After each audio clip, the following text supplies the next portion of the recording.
Hey guys, it's September the 26th, 2025, and I hope everybody's been having a wonderful day so far today. Happy TGIF to everybody out there whose weekend is about to begin, and I hope that whoever's watching this right now has a sober weekend this weekend. Looks like we are going to be having a tropical storm and a hurricane that are both headed in my direction right now, unfortunately. And for any of you guys that are in the path of this right now, I'm sorry. I hope you guys get the opportunity to get yourself prepared before this hits. If I was you, I would at least try to, maybe grab a couple cases of bottled water and maybe some gasoline if you have a generator, things like that, just make sure that you're ready to rock and roll for this if it does hit us. They're saying that, the possibility of it hitting us is really high. All of the projections, for the most part, show the hurricane coming straight for South Carolina, North Carolina, Georgia, right there in that area. But they're still not 100% sure. It could veer off and go off back out into the Atlantic Ocean, but at this point it's too early and they really don't know. But the projections, like the European model, it all looks like it's going to be coming towards us, and it looks like somewhere between Monday and Tuesday before we get hit. So we're about to go pick up my boys here in just a minute from school, and I went ahead and filled up the tractor with the rest of my diesel fuel that I had right here, and took my gas cans and went through them all and kind of poured whatever gasoline I could into our vehicles. Just go ahead and top those off, and we're going to go fill up the rest of our gas cans today when we go pick up the kids and pick up some last little minute supplies. I stay pretty prepared for stuff like this, especially after what happened last year. I spent this whole year kind of getting ready for this hurricane season this year. I went ahead and bought extra gas cans after that happened last year. I bought 3 more 5-gallon gas tanks, so I've got 15 more gallons of fuel. Because last year we had like 2 weeks of no power. We were using our generators. It was a mess. We had drop cords all through the house. There were trees down everywhere. And as a matter of fact, one of them right here on my property, I had to have cut down a couple months ago. It was not cheap to have that one cut down. It got messed up from the hurricane and was leaning over on top of my building right here. I had to have that removed. But I mean, we just a couple of months ago, maybe, we just now were finishing cleaning up the hurricane mess from last year. We still had a huge pile of dead wood and all kinds of stuff that was all piled up back there by the horse paddocks, and we finally just got the rest of that cleaned up, and it looks like it's about to happen again. And like I said, it is coming straight for where I live at, like straight for where I live. And I'm about 2.5, 3 hours away from the coast, so I'm pretty close to the coast. If the hurricane hangs out off the coast and, the eye is right around that area, we're going to get the bands of the hurricane where I live. And, it's going to be some really high winds, a lot of rain. We're probably going to lose power. But like I said, we're really prepared this time. My biggest concern is our animals, just making sure that they stay safe, because, there's a bunch of trees back there where they all live, and there's not a whole lot that we can do when the hurricane comes through. We probably will do something like let them out into the middle of the paddock where they can all kind of congregate right there, and if a tree does fall down or something, they don't get hit with it. We were really lucky last year that none of the animals got hit by any trees, because there was at one point in the middle of the night where the wind was blowing so hard, and I was looking out the window and just watching all the animals, and man, it was scary. But we made it through it last year. Hopefully this year everything goes okay, but it does look like it's going to be heading straight for us. So just a heads up, there might be some delays in videos or whatnot. I do have a Starlink satellite that I bought last year. I have never used it, but I do have a Starlink. I went ahead and purchased it last year. I can't remember if it was before or after the hurricane. I think it was after the hurricane, but I just went ahead and bought it just to make sure that if this happens again, that I'll be able to have internet and continue to upload videos for you guys. Because last year during this period of time, I think I went like a week and a half without uploading. Maybe it was longer than that. I just didn't have any power. There was no internet service. We didn't have any cell phone service. It was a mess. And I hope, like I said, this year that with everybody being a little bit more prepared that it's not as bad. And, once again, I do have Starlink and all that. I will have to go on there and set that up because I don't have service. I have to pay a monthly fee. It's like $5 a month just to be able to activate my Starlink whenever I want to. They just started this a couple months ago. I got an email from Starlink, and they said, if you want to be able to have like continued service to where you can activate it anytime, you've got to pay $5 a month, which it is what it is. I don't mind paying it just to make sure that, like I said, I can activate my Starlink at any given time and have internet, and that way I can continue to upload videos even if we don't have power or internet here. So tried to make sure I was prepared last year so that we don't have the same problem that I had last year with, a week or two not being able to upload. So if that is the case, don't worry. I still will be here uploading videos. I mean, if my house gets demolished because of the hurricane, of course, there's going to be some issues. But as long as everything's A-okay, if we lose power or whatever and internet, I'll still be able to upload. And one of the biggest reasons I got the Starlink as well is that, we could not communicate last year. And if I can get my Starlink turned on and we can connect to the Wi-Fi on the Starlink, at least I'll be able to communicate with people through the internet, and I'll be able to communicate with you guys, which is one of the most important things to me as well. So just FYI, I'm very prepared this year. We are about to go out and buy like some more diesel fuel and some more gasoline just to make sure that we're really on top of it. But I've got a solar generator as well. So I've got backup power all over the place. We're ready to rock and roll. If this happens this time, we're going to be A-okay. And like I said, the videos will continue to upload. So don't worry about that, guys. Anyway, like I said, I'm just really worried about this hurricane coming in because of the amount of damage that happened last year because of it. I mean, it caused a lot of issues out here. And we've got a lot of stuff that we're trying to accomplish out here at my house right now. We've got some big projects that we're working on, and I'll talk about them later, but it might postpone what I'm trying to get done out here, but we'll see. It all depends. Hopefully this hurricane decides to go off and go back out into the Atlantic, and it's not an issue at all, but if it does hit, it is what it is. We'll deal with it when it gets here, one day at a time. But anyway, what I wanted to talk about today, and I know I've wasted a bunch of time talking about that hurricane, but what I wanted to talk about today is just one of those stupid things that I did when I was in active addiction. I want to tell a story about a time that, I wasn't thinking, a time that I hurt myself really bad when I was intoxicated, a time that I almost lost my life when I was drinking, and I was really intoxicated the day this happened. I was with my mom, my dad, and my brother this day. We had gone down to Charleston, South Carolina. My parents, they like to camp out at James Island down there. And my parents do a lot of fishing, a lot of shrimping, crabbing, things like that. And when they go down to the beach, they're not down at the beach just laying in the sand, watching the waves come in. They're actually out there, actively fishing, shrimping, they're working when they go down there, and they want to catch, fresh seafood. They eat a lot of fresh seafood. They bring it back home. They freeze it.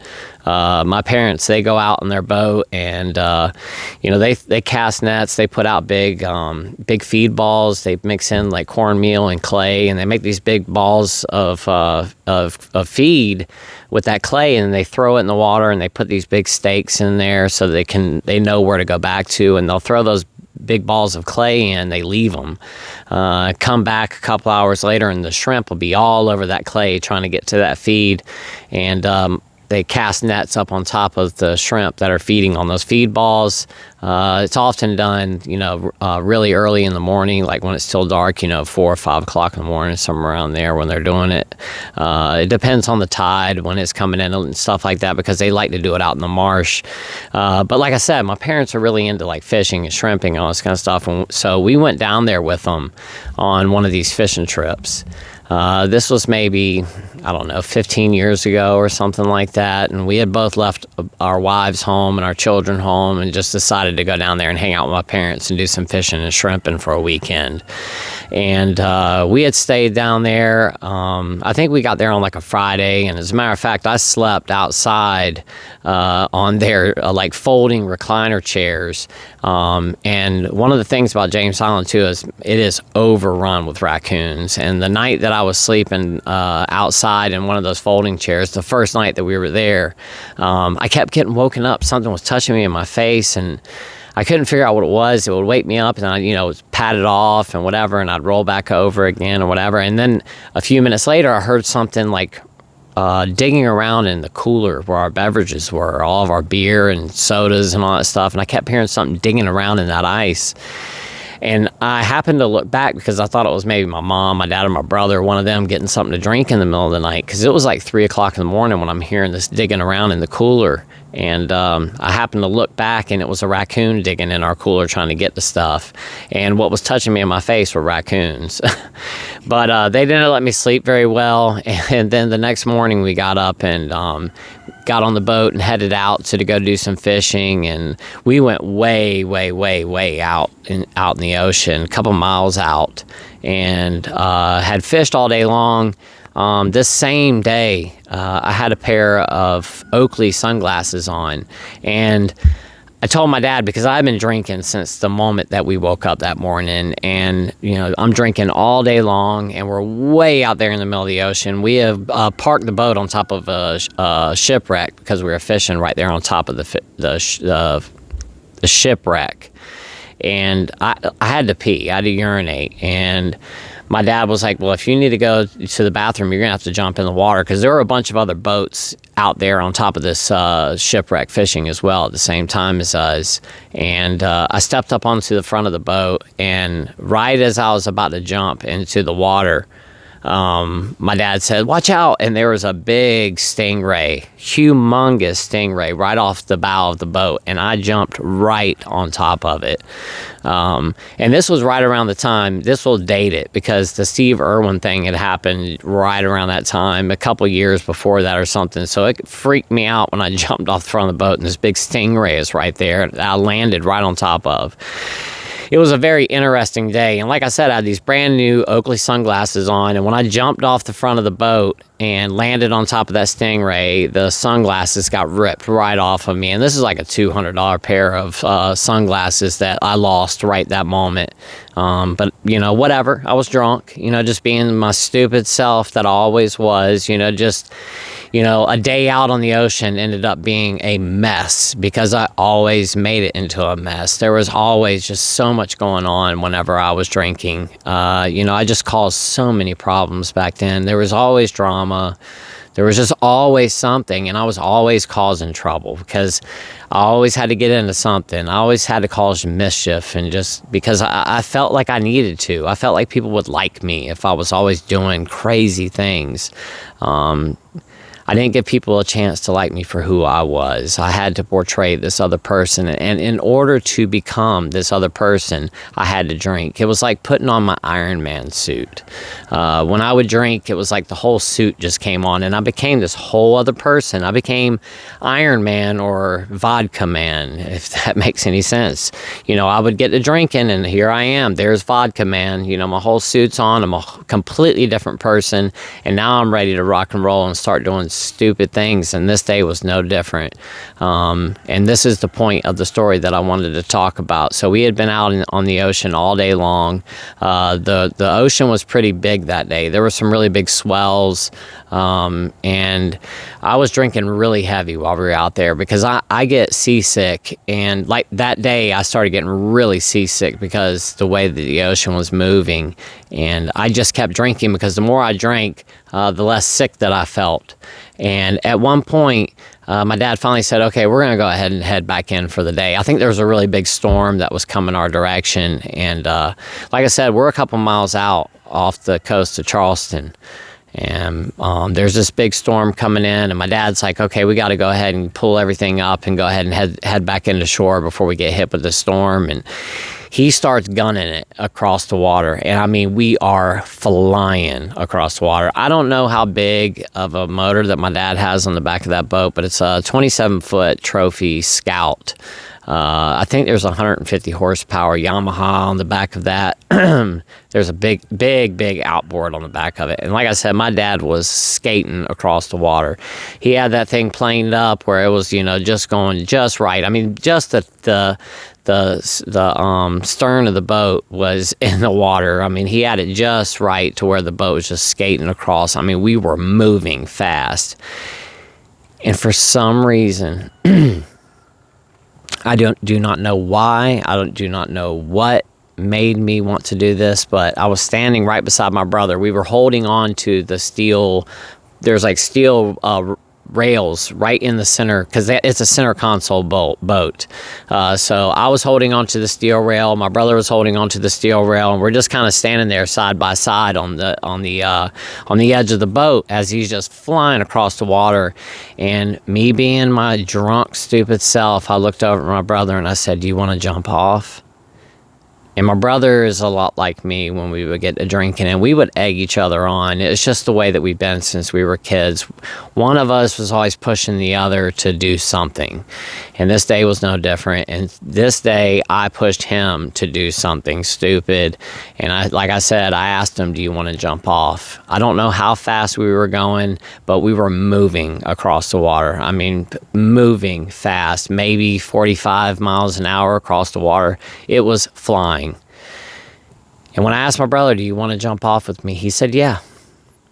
And in that moment, I just made the decision to just do it. This was one of the stupidest things I've ever done in my entire life. And had I not been intoxicated, had I not been drinking, and had I not been wanting to show off that day and pretend that I was this other person like I always did, I wouldn't have hurt myself the way that I did. But what ended up happening is, in that moment, when I looked at my brother and said, "Do you want to jump?" and he said yes, right then, without thinking about anything, I jumped off the edge of the boat. Like I said, my dad is moving across the water, 40, 45, I don't know. He was going really fast.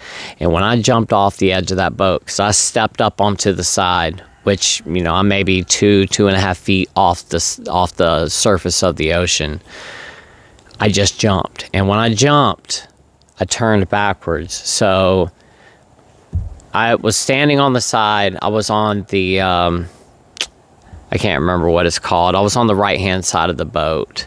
Gosh, somebody's going to fuss at me for not knowing what that is. I can't remember what that is. But I was standing on the right-hand side of the boat. And like I said, I'm holding onto the rail, and I stood up on the side. And when I jumped, my back turned towards the bow, and my face was facing the stern.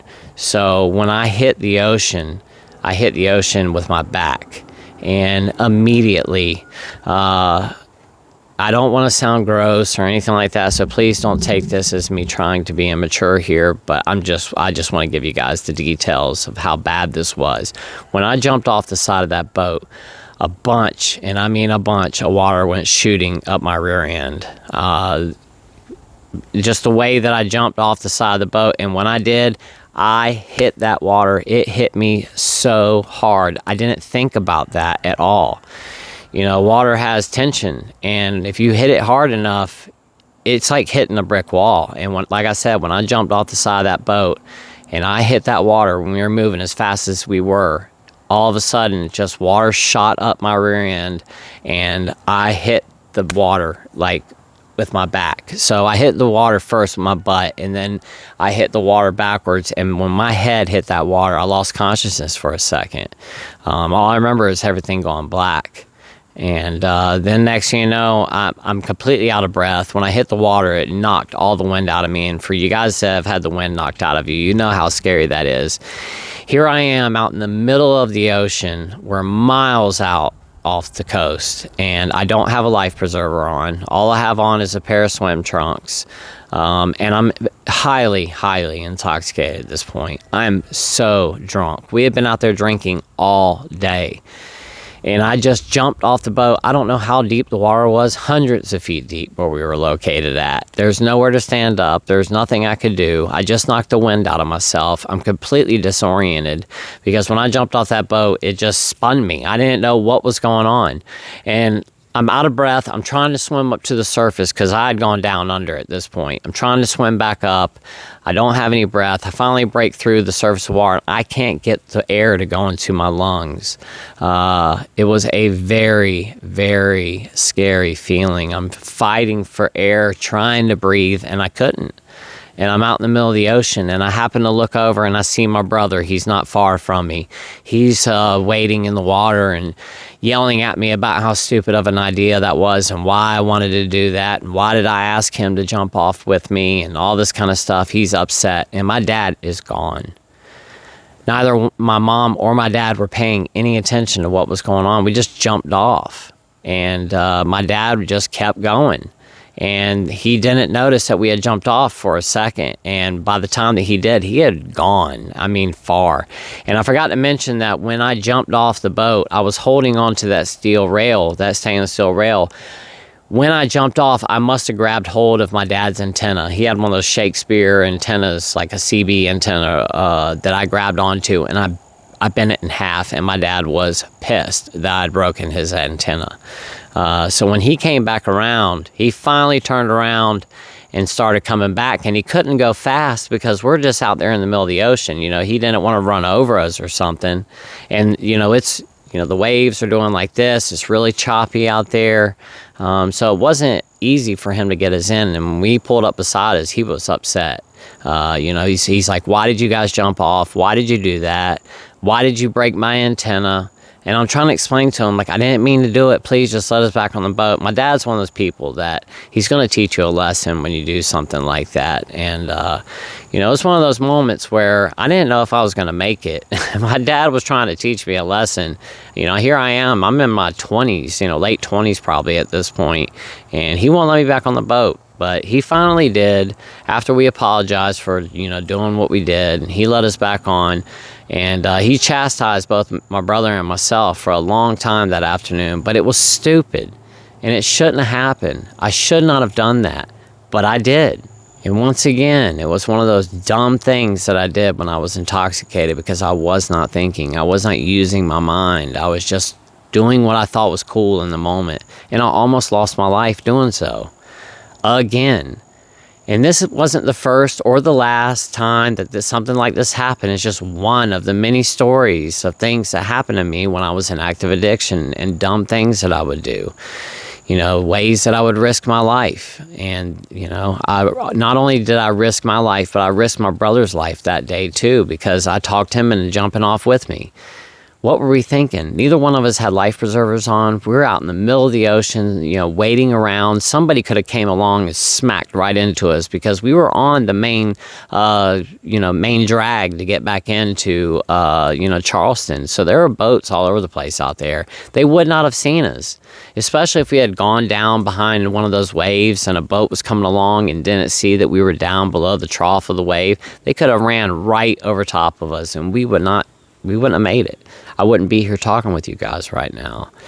And it was just another one of those days where I made a dumb, stupid decision because I was drunk and I wasn't using my mind. I wasn't thinking. I wasn't thinking about my actions and how they would affect other people like my brother, my mom, my dad, how bad I would have made them feel if something would have happened to my brother or myself, the guilt that I would have caused them. The shame that they would have felt because of that. They never would have been able to let themselves go because of that happening. So it wouldn't have just affected myself. It would have affected them. Then all of the hurt that I would have caused to my wife and my children because I decided to just jump off the boat one day because I was drunk. And like I said, this was years ago. Think about how,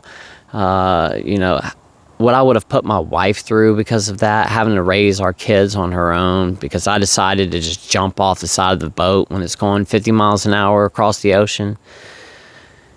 Another stupid, dumb decision while intoxicated. And these are the things that I used to do all the time. Once again, trying to pretend I was somebody that I wasn't, trying to impress other people. Who was I impressing that day?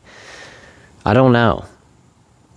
I really don't know, but I did it. I made it through it, fortunately, but I also put other people's lives at risk that day, and I potentially could have caused a lot of harm to my whole family's lives and other people's lives as well because of my actions.